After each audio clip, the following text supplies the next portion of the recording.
Mayong gabi mga kabakyard. So this evening ato na pong i-rotate ang ato ang mga itlog.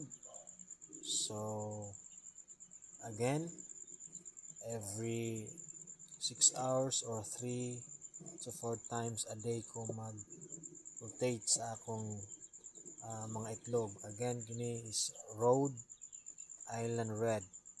So importante kayo ang pag-rotate niini. And also mga kabakyard, importante po ang pag-prepare niini. Ang tawag ko gining egg handling. So akong ginahimo bago na ako sila gina-incubate, sa ako ni silang ginalimpyuhan. Nagabutang ko og suka sa tubig.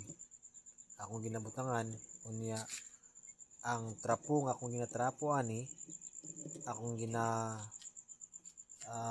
tusnob aron maoy akong itrapo sa mga itlog aron mawa ang mga buling or mga hugaw unya mamatay po ng mga bakterya tungod kay naay kining suka.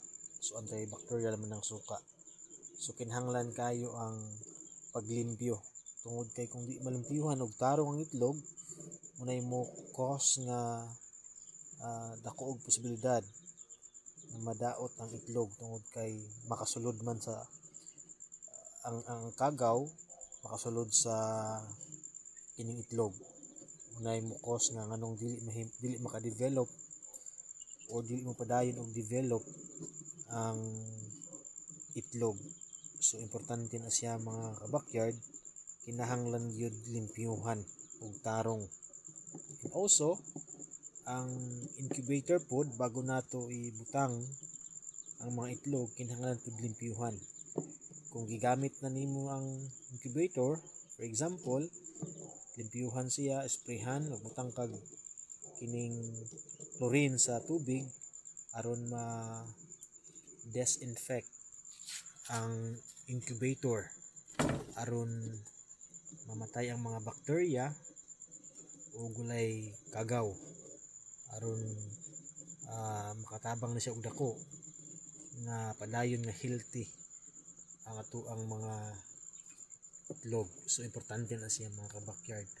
So munang daghang usahay problema tungod kay una wala na prepara og tarong ang incubator, wa na limpyuhan ang itlog og tarong. So ibutang na dayon sa incubator nga hugaw or unsa man munang dili kay siya mo develop. And also kinahanglan pod nga naay saktong tubig aron ang humidity nasama niini. Okay? So again, atong tanawon next time ang update niini labi na sa atong second candling. Atong tanawon kung fertile ang atong mga itlog. So salamat mga kabakyard. So please follow, share and subscribe for more videos. God bless.